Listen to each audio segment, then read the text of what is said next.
Hello, my name's Tom Walker. Welcome to That'll Be the Day. With me today is Brian Switzer. Brian is a visually impaired access technology instructor at the Perkins School for the Blind in Watertown, Massachusetts. As well as being visually impaired, Brian also has Usher syndrome. Before I speak to Brian, if you like the music at the start of this podcast, it's a track called That'll Be the Day by Liverpool band The Vow. As usual, I'll play it in its entirety at the end of this podcast. Now, when Brian contacted me, not only was I interested in his story, but I also wanted to find out what things are like for visually impaired people in the United States. And if Brian is on the other end of this Zoom call now, he'll be able to answer those questions. Brian, how's it going? I'm doing great, Tom. Thank you so much for having me here today. No problem at all. Nice to talk to you. Tell me just a little bit about your job and what that involves, Brian. So I teach assistive technology, as a lot of your listeners probably know, that involves the numerous ways that people who have a visual impairment access their computer and access the world at large. Most people with visual impairment, they access the computer using a variety of different methods depending on their preference. One might be a screen magnifier, another one might be a screen reader, another one might be a braille display. And then my job is assess them, make sure that they know their ins and outs of the very assistive technology that they're using. And then we work with them on using that technology with workplace software. Our program is designed to help people get into their first job.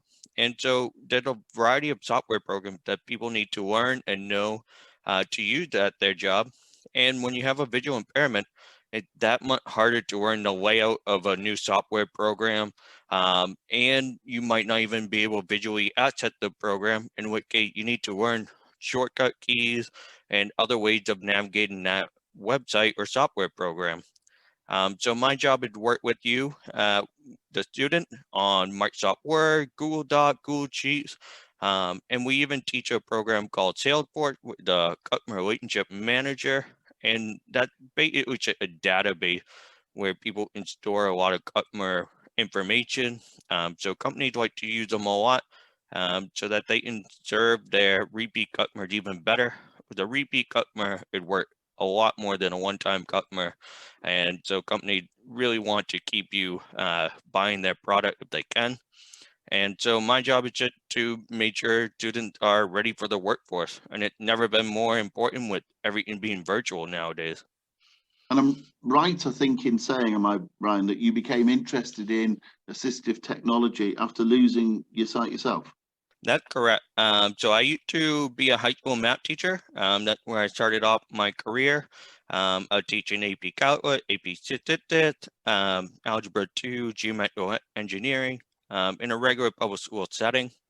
As I lost more and more of my vision, I started teaching people more and more about assistive technology. And I wish I had known more about it when I was younger. It would have certainly helped me out a lot. So I started tutoring people one-on-one on using VoiceOver on the iPhone and various products. So it greatly benefited me once I learned how to use assistive technology, because then I learned I could go out and get a job and live the life that I want to live. And so I slowly transitioned from being a high school math teacher into teaching assistive technology. Tell me about your life before you lost your sight, Brian. What sort of things did you do? Obviously, you were a teacher, but I'm guessing there were one or two other things that maybe you did then that you find more difficult to do now. Yeah, definitely. So I was diagnosed with visual impairment at age 4. I probably had it from the time I was born, although we'll never be certain. And I have a condition called Usher syndrome, which affects both my hearing and my vision. And so I was diagnosed with hearing loss at age 2, and then they put the pieces together and figured out I had Usher syndrome at age 11. But with that being said, it's a progressive condition. So I had a lot of usable vision as a child. I could play bat ball and soccer. I was never really good at baseball. I left it pretty early on, although my parents did encourage me to do baseball. But I was able to play soccer and basketball. And then as I got older, basketball got really challenging. The ball moved so quickly. Soccer got more and more challenging. So then I switched over to running. And the beautiful thing about being a runner is that I can still be a runner today. And you've written an anthology, haven't you, Brian, of Usher syndrome called Walk in My Shoes. Tell me about that. Yeah, so a friend of mine reached out and asked me if I'd be interested in participating in the book project called Walk in My Shoes, an anthology on Usher syndrome. And the beautiful thing about social media today is that a lot of us who live with Usher syndrome are all able to connect and interact with each other, even though we're worlds apart. And so one of the interesting is when I was a child, my parents were told by the doctor that you would never meet someone else with Usher syndrome. And today I can say I have at least 20, 30, 40 friends with Usher syndrome. And a lot of it because of social media and the ease of communication with each other. And so the friend reached out and said, hey, I'm trying to get a group of people together to kind of share their experiences about Usher syndrome because it's not widely known. And what is known is usually from the perspective of a doctor. Um, so as interesting as that is, we want to kind of share the experience and the perspective of someone who actually lived with it every day.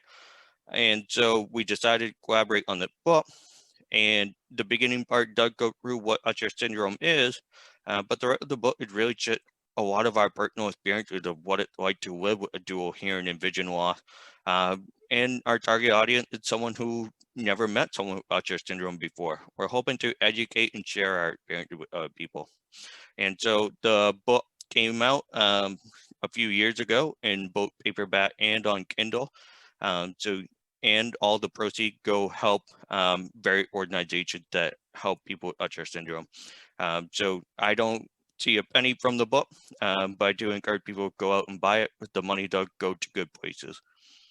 What would you like people to know about Usher syndrome that isn't generally known? What emerged from your research and studies? Yeah, the biggest thing I would have to say is that I lead a pretty happy life. I think most parents, when they get the diagnosis of having a child with Usher syndrome, that makes them very nervous and unsure about their future. Progressive vision loss, it's scary. Add on top of that, their hearing loss, and even some people with Usher syndrome have progressive hearing loss as well. And so that's a very scary moment for a parent with a child with Usher syndrome. But with that being said, I don't think my parents would have ever predicted that I lead the life I do. I, live on my own. I'm married to a wonderful wife. I have a baby on the way. I have two beautiful dogs that live with us. And so I lead a very happy life. I work full time at Perkins School for the Blind, and I don't think my parents would have ever imagined that for me. Tell me about the Perkins School for the Blind, Brian. I mean, I've seen your website and it looks quite interesting. You cater, I think, for people from the age pretty much of 0 to 35. So Perkins School for the Blind, for people who don't know, is the oldest school for the blind in the United States. Um, and it's the point where Helen Keller and Annie Sullivan went to school. Both of them were students at one point.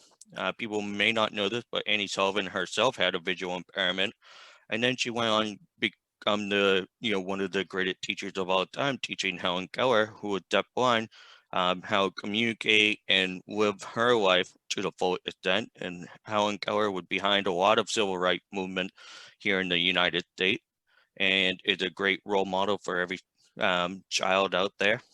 And so Perkins School for the Blind is a school. And so we take people from even before birth. We had recently someone who knew that their child was going to be born with a visual impairment. And so they reached out to Perkins and became our youngest student who wasn't even born yet. And then our program, Career Launch, goes from age 18 to 35.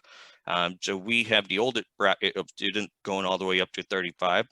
Um, Career Launch was really started to help transition students from high school to beyond high school into their first job. So Perkins wanted to be more than just a school where they teach students all the way to 12th grade and then tell them, see you later, hope it all works out. They want to do more with the community. And so they started the transition program to kind of help people get their feet wet and get into their first job. What's the employment market like for blind people in Massachusetts and more generally in the United States? Obviously you work with people who are looking for employment. How easy is it for them to get into a job? It's extremely difficult. The unemployment rate is about 70% here in the United States. It's extremely high, and that's very frustrating. We have a lot of great technology nowadays. I can do, so much, any software program on the computer that anyone else can use, and so I don't know why that rate is so high. There's a myriad number of reasons why that rate is so high. But we're trying to tackle them one at a time and see if we can bring down that unemployment rate as much as possible. When you speak to employers, what do they say to you? What appear to be the barriers? One big barrier is just the unknown. If you've never been around someone with visual impairment, never hired someone with a visual impairment, you're just not fully aware of what they're capable of. Part of my role is to work with employers and show them the different software programs that we use, like Zoom Tech, JAWS, NVDA, and show them how we're able to do the job on the computer using these various technologies. That definitely goes a long way to relieving their concerns. Um, Also, employers are worried about the cost. Here in the United States, we have a thing called the ADA, the American with Disabilities Act, and Mm. that means that the employer had to pay for the accommodations of someone with a disability. Well, one thing they don't know is that the average cost is between $200 and $300 per person. When you're thinking about hiring someone, a lot of employers treat it like $1 million deal, because if they hire that person, then they got to pay for their health benefits, their retirement plan, and then their regular salary. And so those costs are really high. But when you compare it to the cost of accommodations, that's actually almost nothing. Employers don't realize how um, inexpensive it is to hire someone with a disability. And what about discrimination more generally? Is that also an issue, or is that just part of the concerns over the cost of equipment, etc.? Discrimination can definitely happen in the workplace. It can happen for anyone who look and is perceived differently than everyone else. So that definitely happened. I definitely think there's a lot of cases where it does happen, but more often than not, it's really ignorant that's the biggest issue. People just aren't as exposed to people with visual impairment as often as people who are typically sighted. We're considered a low incident population, which means there's not a lot of us out there. And hopefully with social media and other outlets, people will become more and more aware. Do visually impaired students tend to go to schools like yours, or are they in what we call the mainstream? I guess loosely we'd call them sighted schools. Yeah, great question. We typically try and put them in the classroom of least restriction, and that really a fancy teacher term. Basically, we try and keep them as much as possible in a inclusion setting, in a public school setting, with their peers. Obviously, that doesn't work out for every student. Some students might just need more additional one-on-one help. So then they end up leaving the public school system, and they'll join a place like Perkins. What kind of success levels do you have with your students getting them into employment? We have a really high success rate. Our first cohort, all of them within the first 5 months landed a job. The net cohort, two of them, one of them is currently in a job, one of them currently interviewing. And the other two, for a lot of reasons, are no longer looking. That cohort was the most difficult. We had yanked them out of the program and send them all home, given everything going on with the pandemic. But our current cohort is also really successful. Two of them have already landed jobs, and the other two are still interviewing. But I have my fingers crossed. I'm sure they'll be in a job soon enough. What kind of jobs have they gone into? Yeah, they're called customer success jobs, and they're in a variety of different fields. They are in IT, they are in healthcare, they are in HR, human resources, accounting, you name it. Most companies now have a customer success role, someone who will interface with the customer, answer any question, respond to emails, help them out in any way. And so we train them for the job. And it has a really high demand. And that has worked out great for us because it's so easy to get someone into a job within the field. And even with the pandemic, the demand has never been higher for our students. What's life like for visually impaired people in the United States that don't find work? Are they eligible for benefits? Is there any other support, or are they reliant on help from their families? If you don't have a job, you do qualify for SSI or SSDI, which are two government benefit programs where they help you out with income towards rent and health insurance, which is great. It's a great resource for us to have, and oftentimes they do rely on their parents. Some of them might live at home, and some of them might move out on their own.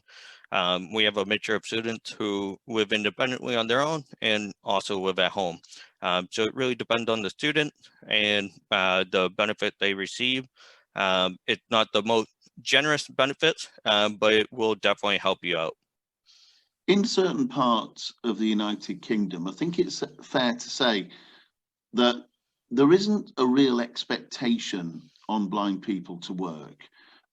If you speak to ordinary members of the public, they're quite surprised when they hear that, say, I'm in work as a visually impaired person.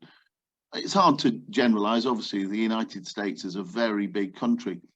But if it is possible to generalize, what is the attitude towards blind people going to work? I think a lot of people are surprised that blind people want to work. Why not just live off the government system and live comfortably not working? I think most people would see that as the best option. Like if they had that option, maybe they would take it. But that's not the reality. I get a lot of pride from my work teaching and working with students and marking their progress and seeing how far they come within months of back when we started to now. There's been plenty of students who started up in my classes not knowing a lot about assistive technology who end up at the top of my class. And that's what gets me up in the morning and moving every day, get me all excited. There's a lot of reasons why someone who's blind or visually impaired wants to work. And also the extra income is, quite nice. I'm able to own my own home. I'm able to travel if I want. I'm able to do a lot of things I want to do with my own money. You've talked about assistive technology and the work you do there training students. Do they do things like mobility as well so that they can get round Watertown and the rest of the state and the United States? That's a great question. They do work with a mobility specialist, usually provided by their own Commission for the Blind, to learn the route to and from their workplace. And then, right now we're doing our training virtually and everyone's working from home. So there's no need to learn the route to and from work as of right now. And so people are, calling into work and Zooming to work, telecommuting every day to work. What are your students' expectations when they come to you? I imagine many of them have fairly recently lost their sight. Do many of them expect to go back into employment? Our program is pretty intensive. The training program is 40 hours per week, just like as if you are in a real job. So definitely not a program for the faint of heart. Our students are definitely expecting to be employed at the end. Some people do have a change of heart. Maybe they were employed for a short amount of time and then decide that they don't no longer want to be employed, and that's totally fine. We work with them, figure out what they want to do. But ultimately, at the end of the day, your life and your passion, and you have to do what's best for you. If President Joe Biden were listening to you now, or more likely one of his civil servants or senior politicians, if they were hearing this conversation now, what would you like them to know about the work you do and the changes they need to make to improve the lives of blind and partially sighted people in the United States? One of the biggest changes I'd like to see soon, we're increasingly living in a digital world. It's almost impossible now with the pandemic to not be connected digitally to the people around us. I'd like to see more accessibility, more companies paying attention to making sure that their products are accessible, software program, hardware, everything, because that makes a big difference in our life, whether or not we're able to use a certain software program or not. One of the challenges we face at Career Launch is matching up students and ensuring that they have the right software programs that work that they can use independently. And that's definitely a barrier to work that I feel like we could get rid of tomorrow if we actually put in the effort and went gun ho for it. Accessibility is an interesting point because I remember when I was a lot younger than I am now, we were told that, oh, well, computers will be the savior, you'll find work, everything will be great. And what I'm actually finding is that JAWS is quite good, but there are quite a lot of particularly bespoke technologies that companies have that JAWS just doesn't work with. I know, for instance, of visually impaired people in the UK who've been offered jobs only to have those jobs withdrawn because the technology wouldn't work with JAWS. So it's interesting you mention accessibility. What do you think can be done about that to prevent that horrible situation where a blind or partially sighted person has a job offer taken away? We can require that website programs and software programs have to conform to different policies and regulations around accessibility. I've done more than my fair share of accessibility testing. I've tested Strava and Runkeeper, two fitness apps for accessibility, and I do it here and there off the record. I do a fair number of accessibility testing for people. And so, there's a lot of elements to a website that make it important for the screen reader to be able to read. Screen readers are great, but they only work as well as the website is designed. And so there's a lot of important elements to a web page. For instance, the color contrast has to be such a big differential that it's easy to see. The button need to be labeled. There need to be heading to separate the different sections of the website. There need to be chunking, which is similar, separating out the different elements of the web page. And a whole number of these that may ultimately lead to a website being accessible or not. You mentioned earlier Helen Keller, who's probably one of the Perkins School's most famous former students. To what extent is she an inspiration to the current students? Do they know about her, and what do they make of the things that she did and achieved? Perkins School for the Blind has a very lovely museum, which hopefully will open up in the near future if everything goes well, dedicated to Helen Keller, as well as a lot of different things like old-fashioned Braille. I believe it's called in Latin Braille, which is an older form of Braille that we use in the United States. There's also memorabilia from Walter Bridgman, with the first ever educated deafblind person and be the most famous person in the world. Helen Keller has definitely taken her place as the most famous student of Perkins School for the Blind. And so she is someone that a lot of people should look up to, simply because she broke new ground. She empowered people. She spoke up, and we need more people like that nowadays. Brian, thanks very much for your time today. Just, I guess, one final question. What's the future for you? I'm looking forward to continuing what I do at Perkins School for the Blind. I'm hoping to continue running and being active in sport and working with students and getting them to where they need to be. I'm just looking forward to everything going back to normal soon, and hopefully we can do more for our students and for people with visual impairment. Brian Switzer from the Perkins School for the Blind in Watertown, Massachusetts. Thank you very much indeed. And as promised, and as always, we're now going to hear That'll Be the Day by the Liverpool band, The Vow. I bless my inner vision. sense of you. So what if that's a strange thing to do? My heart won't stop bleeding, always needing, it just keeps leading me on. Down through the years, beating the way into your life, yeah, that'll be the day your open invitation comes my way. That'll be the day when all my inhibitions melt away. And who is not to say we'll raise the shallow wreck of yesterday, and I will love you if only I knew how.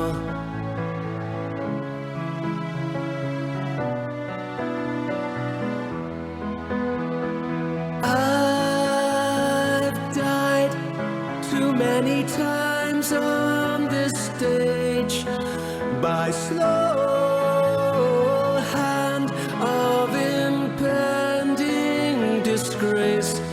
The big wheel keeps turning, but I'm still learning to wind down on the way home.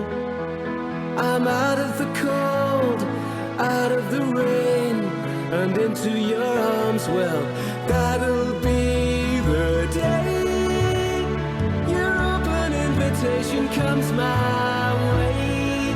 That'll be the day when all my inhibitions melt away. And who is not to say we'll raise the shallow wreck of yesterday, and I will love you if only I knew how.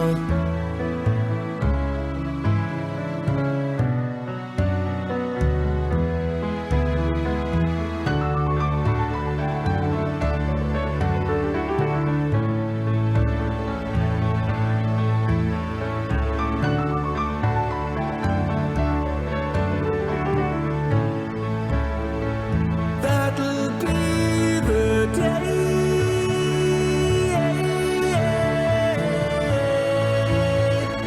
That'll be the day.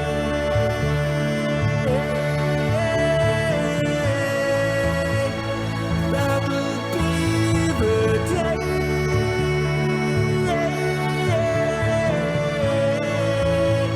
when I will love you if only I